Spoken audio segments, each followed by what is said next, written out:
5G बहू। सुमित्रा जी का बेटा था अमित और बहू का नाम था अमृता। सुमित्रा जी की बहू की बातें सुनकर ऐसा लगता था कि जैसे वो बहुत इंटेलिजेंट है, क्योंकि उससे कभी भी कोई भी सवाल पूछो फट से जवाब दे देती थी। अरे भाई, उसके जवाब से तो गूगल भी पीछे रह जाता था। और इसलिए कम से कम सुमित्रा जी के घर में तो किसी को भी गूगल की जरूरत ही नहीं पड़ती थी। जब भी घर में कोई बात चलती, कोई कुछ भी कहता, तो अमृता फट से कह देती, ये तो मेरे साथ भी हुआ था, मुझे इसके बारे में सब मालूम है। एक दिन सुमित्रा जी अमित और अपनी बहू अमृता के साथ अमित के बुआ जी, फूफा जी यानी कि मुकेश और उर्मिला जी के यहाँ पर मिलने के लिए गए। अरे बहुत अच्छा किया अमित बेटा, इतने दिनों के बाद आए हो तुम। हाँ सुमित्रा भाभी, कभी तो आ जाया करिए अपने बच्चों को लेकर। आपकी बहू के आने से तो हमारे घर में भी रौनक आ गई है। वो क्या है ना, अमित ऑफिस के काम में बहुत बिजी रहता है, इसलिए उसे तो वक्त ही नहीं मिल पाता। अच्छा, लगता है नौकरी काफी मुश्किल है अमित की। अरे नहीं फूफा जी, ऐसी कोई बात नहीं है। आप तो जानते हैं ना प्राइवेट जॉब में कितना काम होता है। अरे कोई समझे ना समझे, मुझे तो पता है प्राइवेट नौकरी में इतना काम करना पड़ता है कि इंसान की आफत आ जाती है। लेकिन बेटा, तुमने तो कभी जॉब की ही नहीं, तुम्हें कैसे पता? अरे जॉब नहीं की तो क्या हुआ मम्मी जी, सब जानती हूँ मैं। सबसे पहले ऑफिस में जाओ, वहां पर अपनी एंट्री डालो, उसके बाद दिन भर सिस्टम पर बैठकर काम करो। चारों तरफ कैमरे लगे होते हैं, आप अपनी नजर इधर की उधर नहीं कर सकते। उसके बाद दिन भर बॉस की चिक चिक सुनो, वो अलग से। यही सब होता है, मुझे ना सब पता है। अरे बहू रानी तो काफी इंटेलिजेंट है, हर बात की खबर है इसको। थोड़ी देर बाद, अब देखिए सुमित्रा भाभी, इतने दिनों के बाद आई हैं आप, खाना खाकर ही जाना, ऐसे तो मैं आपको जाने नहीं दूंगी। वैसे बुआ जी, खाने में क्या बनाया है? वो क्या है ना बेटा, आज तुम्हारी बुआ जी की तबीयत थोड़ी ठीक नहीं थी, इसलिए हमने सोचा कि जब तुम लोग यहाँ आ जाओगे तो बाहर से खाना मंगवा लेंगे और साथ में बैठकर खाएंगे। लेकिन बस प्रॉब्लम इतनी सी है कि मुझे बाहर से खाना ऑर्डर करना नहीं आता। सोचा जब अमित आएगा तो उसी को बोल दूंगी। अरे मुझे आता है ना, मैं कर देती हूँ ऑर्डर। बताइए क्या क्या मंगाना है आपको?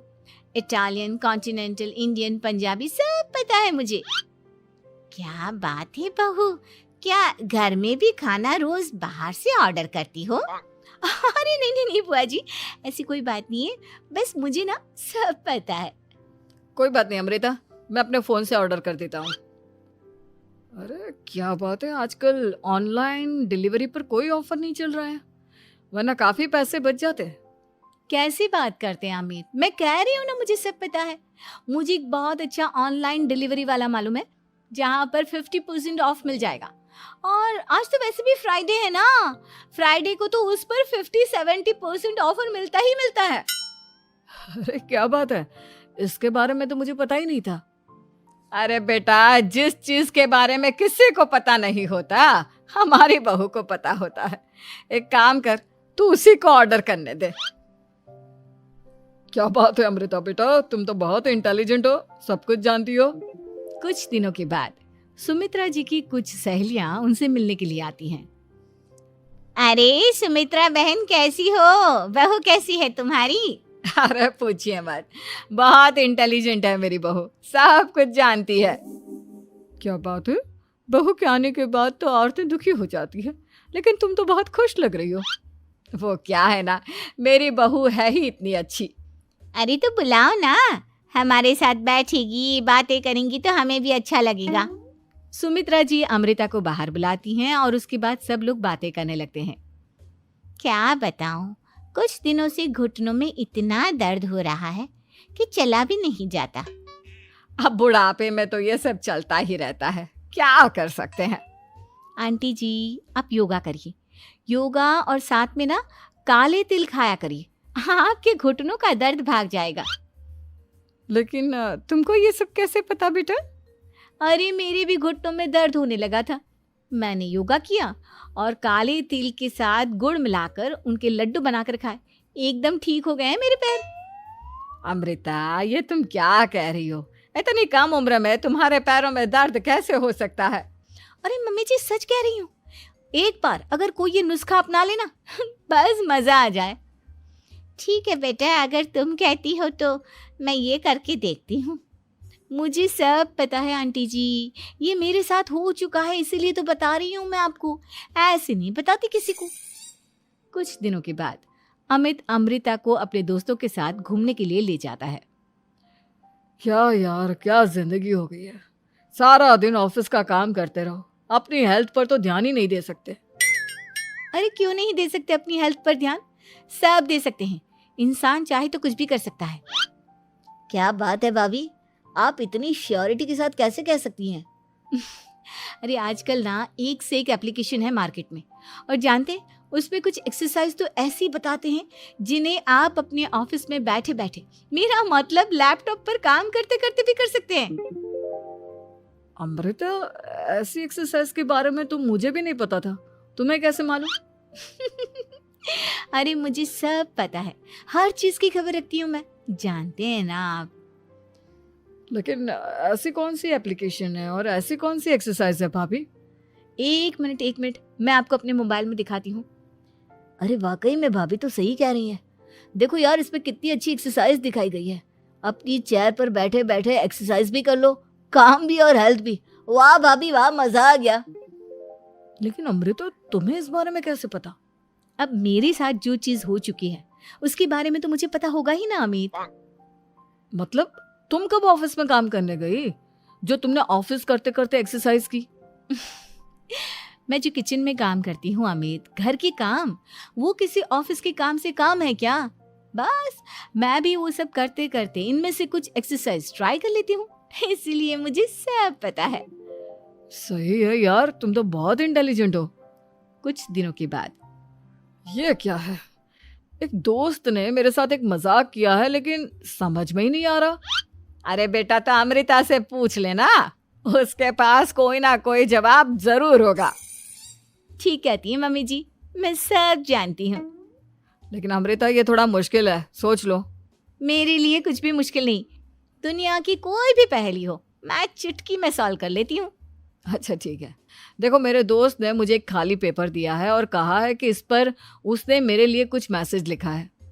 अब एक बात बताओ यार, खाली पेपर पर, I mean, जिस पर कुछ भी नहीं लिखा हुआ, उसे मैं कैसे पढ़कर बताऊं? अरे बस इतनी सी बात, इसे तो मैं चुटकियों में सॉल्व कर दूंगी अमित। लेकिन कैसे बहू?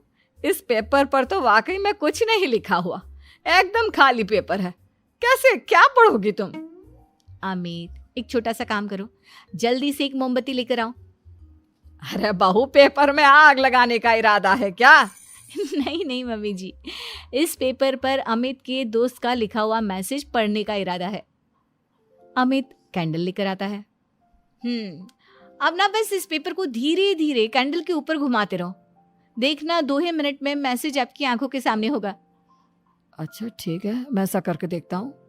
2 मिनट के बाद, अरे वाकई में इस पर तो अक्षर बनने लगे, लेकिन ये हुआ कैसे? और अमृता, तुम्हें कैसे पता? बहुत सिंपल है मम्मी जी, अमित के दोस्त ने नींबू के रस से मैसेज लिखकर उसे सुखा दिया। अब अगर मैसेज पढ़ना हो ना तो पेपर को आग के सामने ले जाओ और लेटर्स अपने आप उभर कर आ जाते हैं। वाह बहू, लेकिन तुम ये सब कैसे जानती हो? अरे मम्मी जी, जब मैं छोटी थी ना तो अपनी सहेलियों के साथ ऐसे ही गेम खेला करती थी। ये तो मेरे साथ कितनी बार हो चुका है, मुझे सब पता है। थैंक यू यार अमृता, तुम्हारी वजह से हमें कुछ भी सोचने की जरूरत ही नहीं पड़ती, तुम सब कुछ बता देती हो। कुछ दिनों के बाद सुमित्रा जी को अमृता के प्रेग्नेंट होने की खुशखबरी मिलती है और सुमित्रा जी अमृता को डॉक्टर के यहाँ लेकर जाती है। देखिए सुमित्रा जी, आपकी बहू की तबीयत बिल्कुल ठीक है, किसी भी तरह की चिंता करने की कोई जरूरत नहीं है, लेकिन हाँ, उनको आयरन वाली डाइट खाने की बहुत जरूरत है। ठीक है डॉक्टर साहब, आप बता दीजिए मैं अपनी बहू को क्या क्या खिलाऊं ताकि उसकी तबीयत ठीक रहे और आने वाले बच्चे की भी। अरे मम्मी जी, इसमें डॉक्टर से पूछने की क्या जरूरत है, किशमिश है, अनार है, पालक है, ये सब खाना चाहिए, आयरन का लेवल बिल्कुल बराबर रहता है। अरे वाह, आपकी बहू तो सब कुछ पहले से ही जानती है। ये तो बहुत अच्छी बात है। देखो, आयरन के साथ तुम्हें कैल्शियम भी खाना होगा। जानती हूँ मैं, अगर आयरन की खाली सप्लीमेंट लेते हैं और कैल्शियम नहीं लेते तो बॉडी उसे अच्छे से एब्जॉर्ब नहीं कर पाती। सब पता है मुझे। बहू ये भी मालूम है? हाँ मम्मी जी, आप तो जानती है ना, मुझे सब पता है। आपकी बहू की बातें सुनकर अच्छा लग रहा है। मुझे ऐसी बहुत कम लड़कियां मिलती हैं जिन्हें इतनी नॉलेज होती है, सारे सवालों के जवाब देती है। और हमारे इंडिया में तो वैसे भी हालात बहुत खराब है। बिल्कुल ठीक कह रहे हैं आप डॉक्टर साहब, लेकिन मैं उन लड़कियों की तरह नहीं हूँ। बहुत ख्याल रखती हूँ मैं हर चीज़ का। और जानती हैं आप, हमारे घर में तो किसी को किसी चीज़ के बारे में गूगल करने की ज़रूरत ही नहीं पड़ती। बिल्कुल ठीक कह रही है अमृता। अरे कुछ भी पूछ लो इसे, सब पता होता है। अरे वाह, तुम तो बड़ी कमाल की लड़की हो। चलो, ये तो बहुत अच्छी बात है, लेकिन फिर भी डॉक्टर की सलाह पर पूरा ध्यान देना चाहिए। वैसे क्या चाहिए तुम्हें, बेटा या बेटी? अरे डॉक्टर साहब, कुछ भी हो जाए, बस बच्चा अच्छे से हो जाना चाहिए। मुझे तो दोनों में से किसी से कोई भी परेशानी नहीं। और सुमित्रा जी, आप? डॉक्टर मैडम, मुझे तो लड़के और लड़की में कभी भेद करने की आदत ही नहीं है। पोता आए या पोती, मेरे लिए तो दोनों एक बराबर है। सुनकर अच्छा लगा। वैसे आप जानती हैं, हमारे यहाँ पर तो लोगों को बड़ी बेचैनी रहती है ये जानने की कि पेट में लड़का है या लड़की, लेकिन विदेशों में ऐसा नहीं होता। हाँ, वहाँ पर तो सब कुछ पहले से ही बता देते हैं ना। ये भी कोई बात हुई भला? लेकिन तुम्हें कैसे पता कि वहां पर सब कुछ पहले ही बता देते हैं? अच्छा हाँ, तुम तो सब कुछ पहले से ही जानती हो ना। तुम्हारे साथ तो सब कुछ पहले से ही हो चुका होता है। नहीं मम्मी जी, ये तो मेरे साथ पहली बार हो रहा है, इसलिए मैं ये डायलॉग नहीं बोल सकती। अमृता की बात सुनकर सुमित्रा और डॉक्टर दोनों हंसने लगते हैं।